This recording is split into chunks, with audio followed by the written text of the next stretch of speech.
आजको हाम्रो क्वेसन चाहिँ हाइड्रो पावर इन्जिनियरिङको 2019 स्प्रिङमा आएको 1B को क्वेसन रहेको छ। क्वेसन चाहिँ हामीलाई दिएको छ long term average monthly flow of tropical river is given below. हामीलाई average monthly flow of tropical river चाहिँ मन्थ र डिस्चार्ज गरे भनेर दिएको छ। जनवरीदेखि डिसेम्बर 12 मन्थकै छ।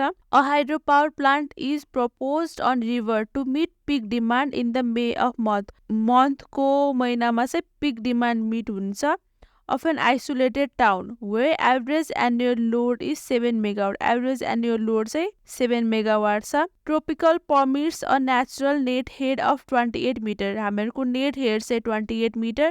Efficiency चाहिँ 0.78. If the peak load increases to 37 megawatt, अब हामीहरूको peak load चाहिँ increase भएर 37 megawatt हुन्छ र average load चाहिँ 23 मेगावाट हाम्रो पिक लोड चाहिँ इन्क्रिज भएर 37 मेगावाट हुन्छ र एभरेज लोड चाहिँ 23 मेगावाट हुन्छ मन्थको महिनामा चाहिँ मेको महिनामा चाहिँ। The install capacity is increase accordingly. So हाम्रो इन्स्टल क्यापेसिटी पनि त्यही अनुसार इन्क्रिज हुन्छ।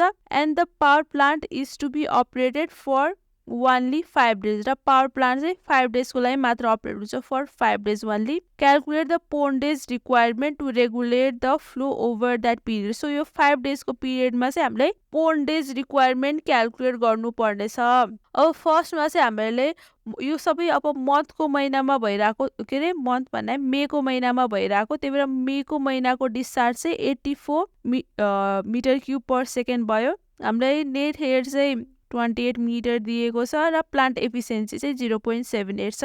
सो यसबाट चाहिँ सबभन्दा सुरुमा हामी पावर क्यालकुलेट गरौँ। पावरको लागि फर्मुला चाहिँ यान गामा क्युएस हो। यान भनेको एफिसिएन्सी चाहिँ 0.78 दिएकै छ। गामा चाहिँ 9.8 वाट नै हुन्छ र हाम्रो डिस्चार्ज भयो 84 र हामीहरूको हेड छ 28 मिटर डिभाइड बाई 1000। यो गरौँ 0.78 into 9.81 into 84 into 28 divide by 1000। यो क्यालकुलेट गर्दा चाहिँ 17.99 आउँछ। So it is nearly equals to 18 megawatt. So हाम्रो पावर चाहिँ 18 मेगावाट आयो। अब यसपछि चाहिँ हामीलाई यहाँ सेकेन्डमा चाहिँ पिक लोड इन्क्रिज भएर 37 मेगावाट पुग्छ भनेको छ।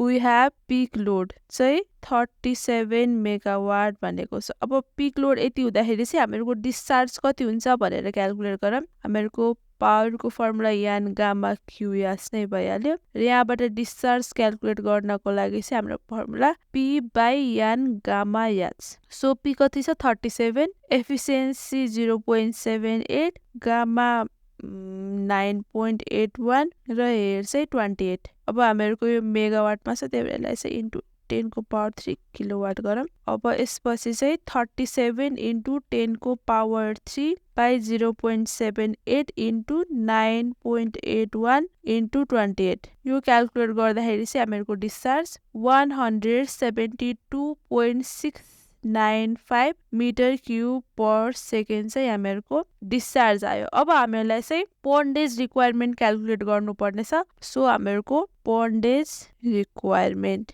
यसको लागि चाहिँ हामीहरूको पिक लोडको हुँदाखेरिको हामीहरूको डिस्चार्ज माइनस डिस्चार्ज एट मे सबट्र्याक्ट गर्नुपर्छ सुरुमा। सो यसको लागि चाहिँ 172.69 माइनस 84 र अपरेटेड फर 5 days भएर इन्टु 5। अब चाहिँ यो दुईटा सबट्र्याक्ट गरौँ कति हुन्छ। यो चाहिँ 5 days हो। 172.69 माइनस 84 यो क्यालकुलेट गर्दा चाहिँ 88.69 भयो इन्टु 5। अब 5 daysलाई कन्भर्ट गर्दाखेरि चाहिँ 24 इन्टु 3600 गरेपछि यो सेकेन्डमा कन्भर्ट हुन्छ।